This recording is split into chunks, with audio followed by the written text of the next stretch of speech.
Bonjour, alors aujourd'hui je vais vous parler d'un module caméra espion, module Wi-Fi, donc avec un accès à distance, quel que soit l'endroit au monde où vous vous trouvez, vous pourrez avoir accès à la caméra avec votre smartphone ou tablette iOS ou Android. Donc là, le produit est composé d'un petit boîtier, d'une nappe et vous avez le petit objectif qui est au bout. Donc l'avantage de ce produit-là, c'est que vous pouvez donc le dissimuler dans toutes sortes d'objets et faire apparaître uniquement le petit trou qui est là pour pouvoir filmer.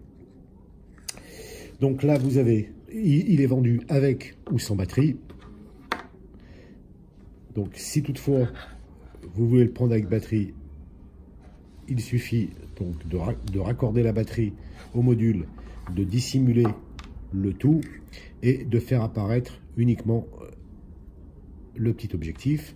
Autrement, dans tous les cas, c'est un produit qui fonctionne aussi en alimentation permanente, donc branché au secteur.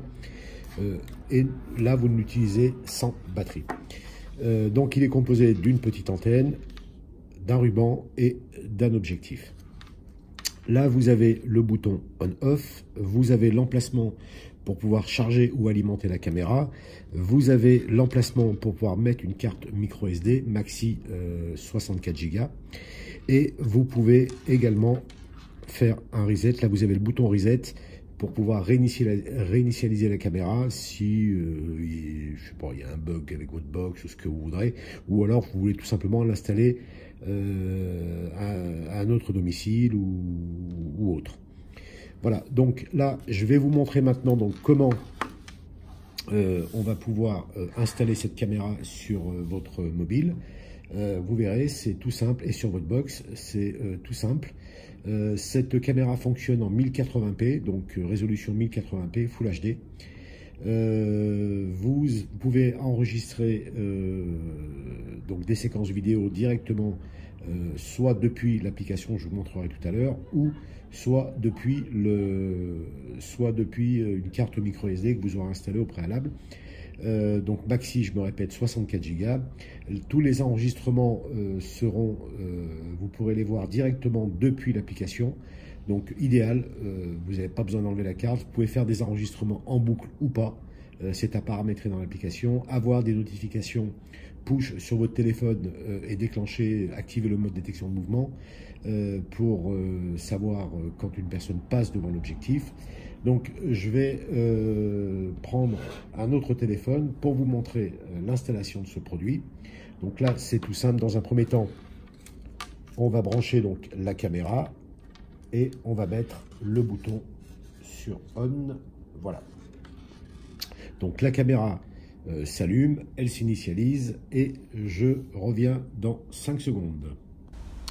Voilà, donc j'ai ouvert les paramètres Wi-Fi de mon téléphone. Donc comme vous pouvez le voir, je suis connecté à ma box. Là, c'est la ligne de la caméra. Donc la caméra émet un signal, donc elle a son propre réseau, CM7A4C, etc. Donc je vais cliquer dessus pour accrocher le signal, le réseau de la caméra sur mon téléphone. J'attends que celle-ci soit bien fixe, ça peut prendre une trentaine de secondes. Il va être indiqué réseau non sécurisé ou pas de connexion internet ou pas connecté au réseau, ce que vous voudrez, ce qui est normal puisqu'on n'est pas connecté à internet, on est connecté directement sur la caméra. Donc là, la ligne est bien accrochée. Je ferme les paramètres Wi-Fi de mon téléphone. Je vais ouvrir l'application Pro iCam que vous aurez donc téléchargée au préalable. Donc j'ouvre mon application. Je clique sur la loupe, nouvelle caméra. Je clique sur nouvelle caméra, un utilisateur. Je clique sur en ligne un utilisateur. J'attends qu'elle soit bien fixe pour la première fois. Je clique. On me demande de changer un mot de passe, le mot de passe donc de la caméra, ce qui est normal, pour plus de sécurité. Donc là, nouveau mot de passe, je vais cliquer, donc je vais mettre 1, 2, 3, 4. Je vais confirmer 1, 2, 3, 4. Le mot de passe n'est pas définitif, vous pouvez le changer à tout moment.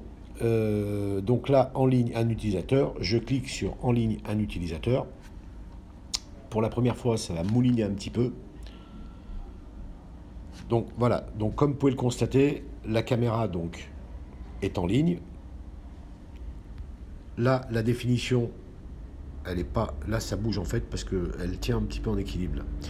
Donc là, la définition elle est 640p, je vais cliquer sur 140, il y a un menu déroulant qui s'affiche et donc je vais cliquer sur 1080p pour avoir une définition beaucoup plus belle.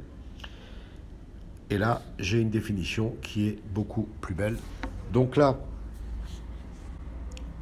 ma caméra est en ligne. Donc là, je suis connecté en point à point. En point à point, ça veut dire d'un point à un autre, maxi 10 mètres.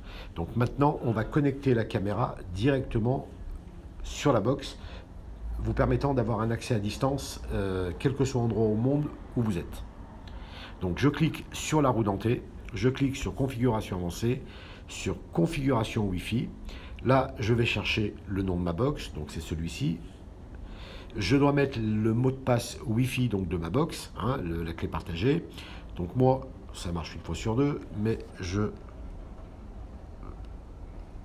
voilà, donc j'ai copié-collé, j'ai inscrit dans Notes mon mot de passe et j'ai fait un copier-coller. Donc je fais OK, on me demandait de vous sur deux, je fais OK. Redémarrage de l'appareil, je fais OK également, je reviens en arrière.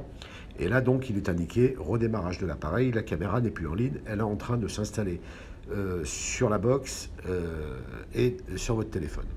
Donc pour être sûr de ne pas avoir fait d'erreur de mot de passe ou de box, je ferme mon application, j'ouvre les paramètres Wi-Fi de mon téléphone et là comme vous pouvez le constater, c'est ma box qui a pris le dessus et le réseau de la caméra, la ligne de la caméra n'apparaît plus.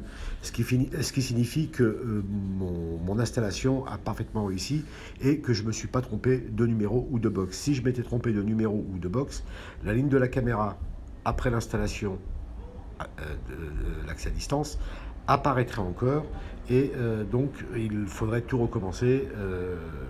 Vous ne pourrez pas avoir un accès à distance, mais toujours en local. Donc là, j'attends que ma box s'accroche correctement. Voilà, donc c'est fait. Je ferme les paramètres Wi-Fi de mon téléphone, j'ouvre à nouveau l'application ProEcam, et donc j'ai accès à ma caméra. Elle n'était pas encore fixe. Là, en fait, les deux flèches inversées vous permettent de vous connecter et de forcer la connexion. Parfois, ça peut prendre, la première fois, ça peut prendre 2-3 minutes.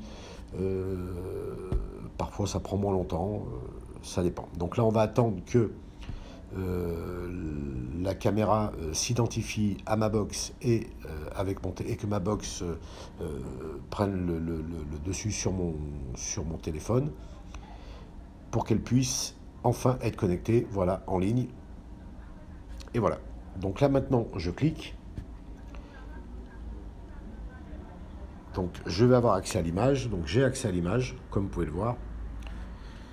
Là, si vous souhaitez faire un enregistrement manuel, donc vous n'avez pas mis de carte micro SD, ou même si on avait une, vous voulez faire un enregistrement manuel. Vous cliquez, vous tapotez à l'écran, vous avez des icônes qui apparaissent en bas. Vous cliquez sur le logo caméra et l'enregistrement démarre. Voilà. Pour stopper l'enregistrement, je clique également sur l'icône caméra et l'enregistrement s'arrête. Pour prendre une photo, bah, c'est pareil. J'ai cliqué, instantané, sauvegarder. Pour visualiser le tout, donc je vais dans je clique sur instantané et là donc j'ai ma photo. Voilà, en grand écran. Pour effacer, je maintiens appuyé sur la photo, supprimer instantané.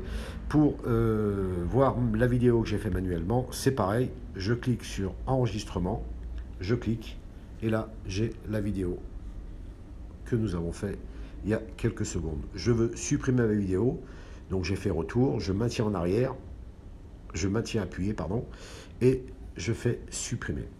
Ce petit logo là, le petit logo de carte micro SD, là en fait c'est pour le logo téléphone, c'est pour voir les enregistrements que vous aurez fait manuellement, et le petit logo carte micro SD, c'est pour les enregistrements. Si j'avais mis une carte micro SD, les enregistrements apparaîtraient sur cette page et je clique sur n'importe quel enregistrement et je peux à distance visualiser les enregistrements.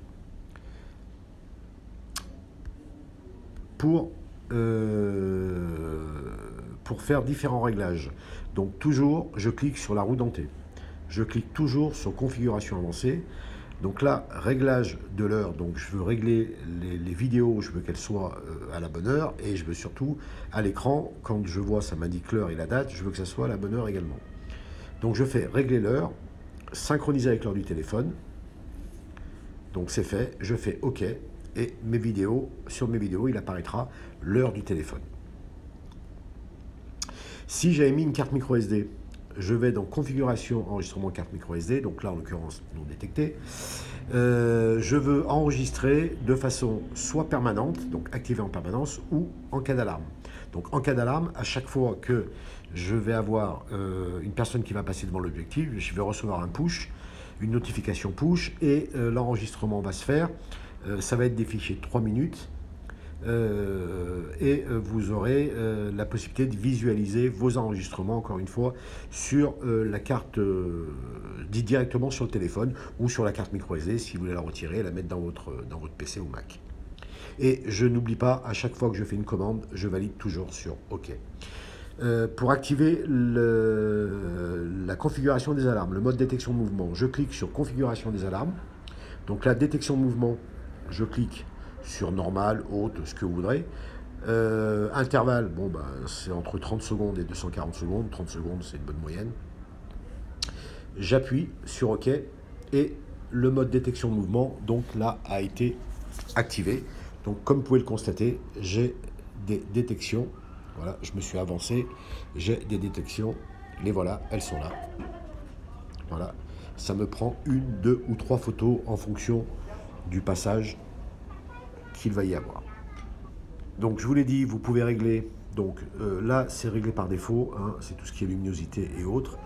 Ce petit icône, une petite lampe là, vous permet de, quand vous cliquez dessus, ça vous active le mode faible luminosité. Alors c'est pas un mode nuit, c'est un mode faible luminosité. Ça vous permet dans pas le noir total, mais dans une situation beaucoup moins éclairée, de pouvoir visualiser même lorsque c'est un peu sombre. Et cette icône là, en fait il est bien pratique si vous cachez la caméra quelque part. Là en fait vous avez une petite LED rouge ou bleu ou rouge et bleu qui est en permanence sur la caméra. Vous voulez supprimer cette LED, vous cliquez ici et la LED de la caméra qui est dans la caméra, vous ne la voyez plus. Vous voulez la réactiver, vous réactivez, vous faites comme ça. Voilà, écoutez, en espérant que ce tuto vous servira pour l'installation de cette caméra, comme vous pouvez le constater, hein, c'est pas bien compliqué. Ça fonctionne donc avec iOS et Android, smartphone et tablette. Et voilà, donc une petite vidéo. Voilà, le mode détection de mouvement, comme je vous l'ai dit. On voit la main que j'ai passée immédiatement. Voilà. Eh bien écoutez, je vous dis à bientôt pour un autre produit, pour une autre vidéo. Dans tous les cas, si vous avez un souci à l'installation ou autre, il suffit simplement de nous appeler aux heures d'ouverture et qu'on puisse vous aider pour installer votre caméra. Voilà, merci, à bientôt.